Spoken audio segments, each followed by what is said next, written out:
Basically, I was having a conversation.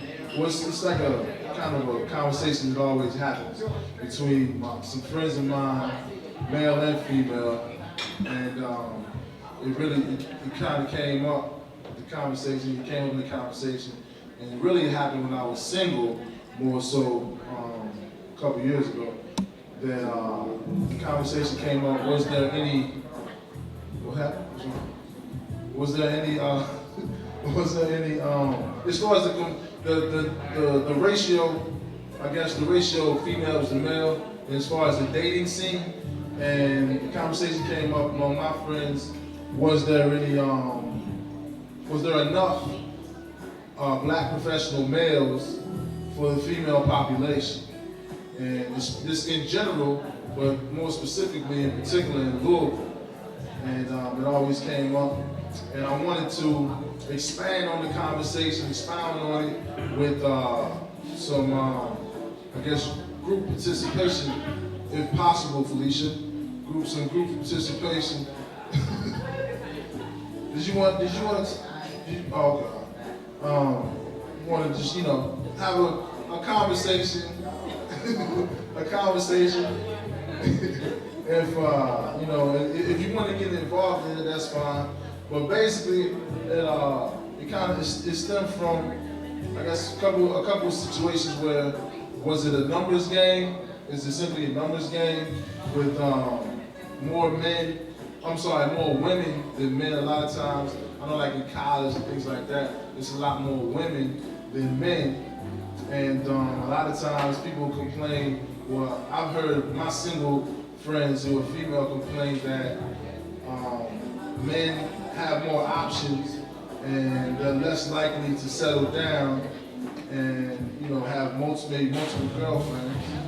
And also that females, I guess the criteria might be too. Well, this is from my male friends, that the females' criteria might be too high, as far as if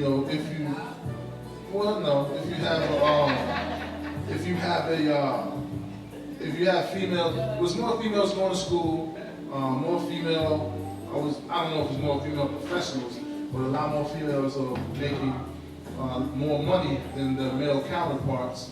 And some females that I know would expect an individual that they're going to be dating and potentially having as their mate for marriage, long-term with kids and family, stuff like that, for them to at least make as much money as them. And I guess maybe I don't know if that's like social structure or I guess what's socially acceptable. And that's pretty much the way the conversation went. And we got mixed reactions and things like that. But I just wanted to kind of hear from other people what they thought. I mean, if you want to perhaps give an experience or just give an opinion, if anybody wanted to, I don't know. But if anybody wanted to, I'm sorry, man. What'd you say, Miss Houston? Sam, have to work the narrator.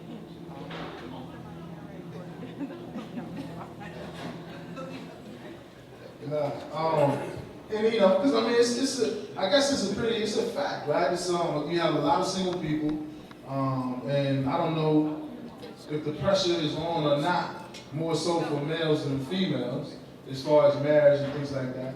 But we're all everybody gets older, and that's just a natural fact. Everybody gets older, and people want incompatible things. Some people have it, some people find it, and they find the winning formula. And some people for the winning formula for some people is to remain single. But what I wanted to do was bring my wife up, Erica Scott Lawrence, because I guess it's a weird situation. I was in DC like 2002, 2003, and she was in DC also, but we never met. She's from New Albany, and she came back to New Albany, and I moved to Louisville, and we still, didn't know each other, but we met, and then we found it kind of funny that we were both in DC at the same time and never met, and then just, met here. But we share the same kind of stories because she was saying, when she came back, that she had, she had a hard time dating and things like that, and I guess I had kind of a similar experience. It was for me, it's the place. Louisville is not so much different than DC, but it's not really. But it's a numbers game. It's a numbers game. And it's a different. From my perspective, and maybe this has something to do with it. From my perspective, this is a different type of town as far as it's more of a blue collar town. It's from my experience than other towns, and it's just it's a different experience. And I'm sorry, go ahead. Does blue collar town make a difference in attracting people? Well, the topic is, and this is and I guess we can probably expound on it. The topic is finding a black professional there. What do you consider professional? Well, and that is also. I mean, that's. Well, I'm sorry. That's where you don't wear Timberlands to work. Unless you own the business. If you own the construction business, that's fine. Well, I mean, and I guess that's part of the discussion. That's part of the discussion. I guess you have to have you gotta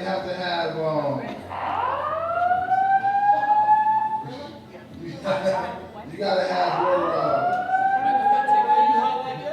what's your perspective? Huh? You gotta see. I guess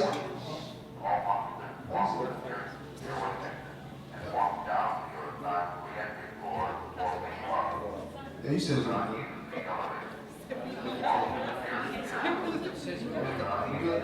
Okay, yeah, we're fine. We're not gonna. We'll be all right. And I guess that comes in your perspective. I guess you can't. I guess you gotta kind of accept everybody's reality. Now, if an individual says that they believe that a professional person is a person that doesn't wear Timberlands to work, then that's their perspective.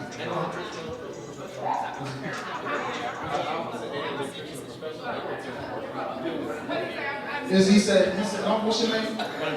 Terry. Tierney. Okay, Brandon. This is Tierney. Tierney says that isn't an electrician a professional, and they wear booster wear. And that's true. That's true.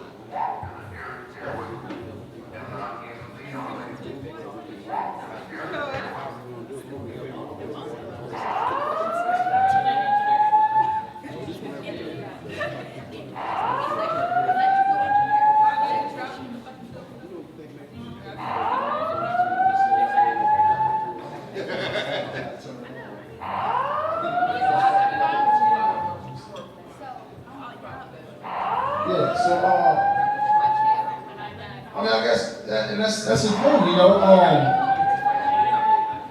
I guess you have to define, or do you have to define what a professional is? And I don't know. I have no idea. But I guess that's an individual. That's going to be an individual thing. I think it's an individual thing. I don't think that we have a set standard. And I guess that begs the question: what are you looking for, right? Because I went to school. And I tell this all the time, I went to school, I graduated in '92, and I went to school in Maryland, and I had a lot of my friends that didn't go to school, and they didn't go to school after high school, and like landscaping was really getting big right then, and it wasn't, we didn't have like HGTV and Flip My House and all that other stuff back then, but it was just getting big, and these guys were going out, they had to ride lawnmowers in the trailer and stuff, and they were making a lot of money, and now they make a lot of money, and they don't have any student loans and other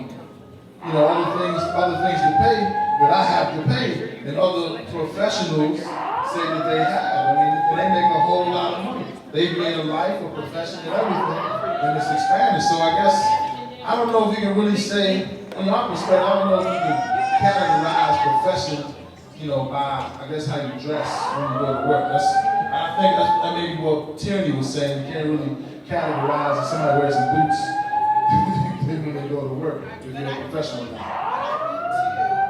We have to understand that in the history of marriage, women didn't work, and the man was the breadwinner.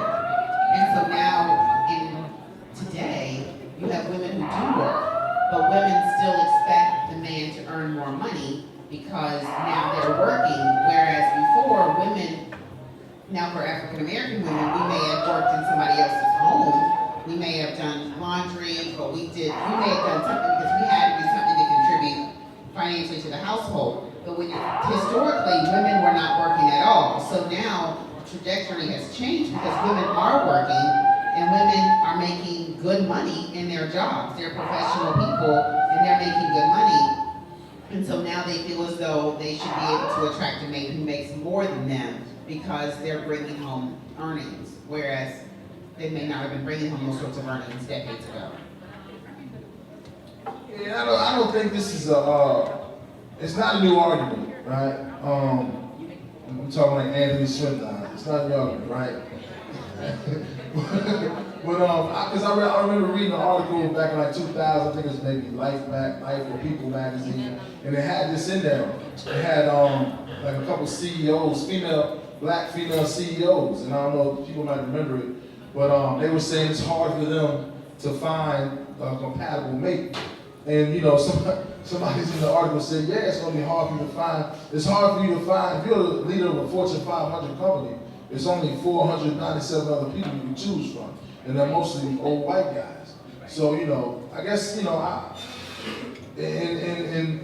don't know. I guess then you get into an argument of, oh, are you supposed to settle and things like that, and what is settling? And, you know, I guess Steve Harvey tells women to marry older men. From what I guess from the book or whatever. But I mean, I don't know.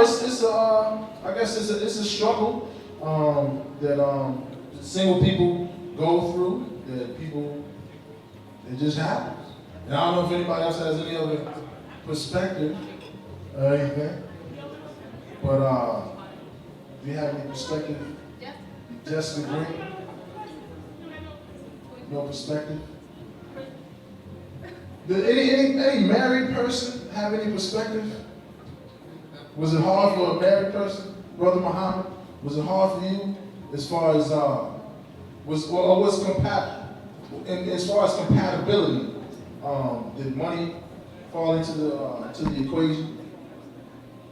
First of all, Brandon, I want to thank you for putting together, this forum. Anytime we get us together to talk about something positive, that nobody got shot last night, wasn't a tragedy, and something positive. So I think we should give him a hand for putting this on.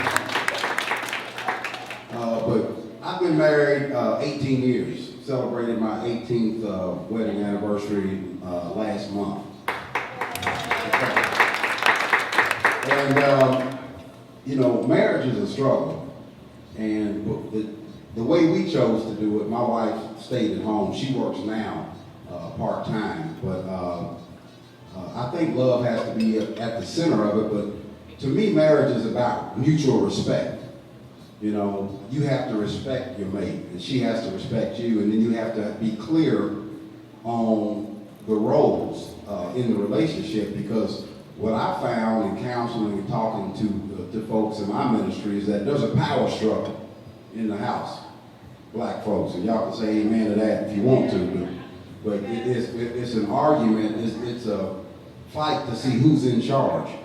You know, Minister Farrakhan teaches us that truth is the boss. Whoever's right, that's who's the boss in that particular situation. So, and I've noticed as a man, our ego gets in the way so much. You know, my wife will tell me something, I know she's right, but just the fact she's telling me, it's a little bit more difficult for me to submit to it. Then one of my friends will tell me the same thing that she said, and I'll do it. She said, I've been telling you that for, months, sure you can probably relate to that, brother. But I think, you know, are there enough professional males to go around? I think somebody raised the issue, you know, how do we define a profession?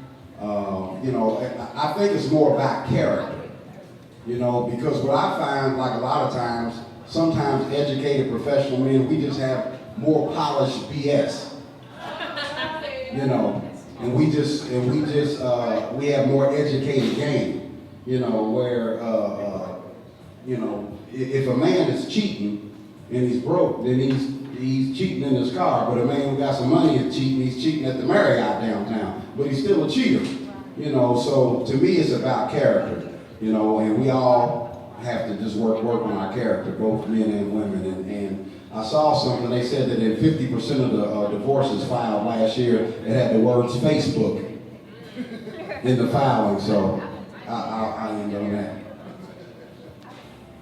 All right, thanks, Mr. Gerald. Yeah, I mean, you know, how much, and I guess to piggyback off that, if it's a power struggle, how much of the equation in the power? He says truth is right, but how much in the equation if somebody's making, if the woman's making more money? It counts. Okay.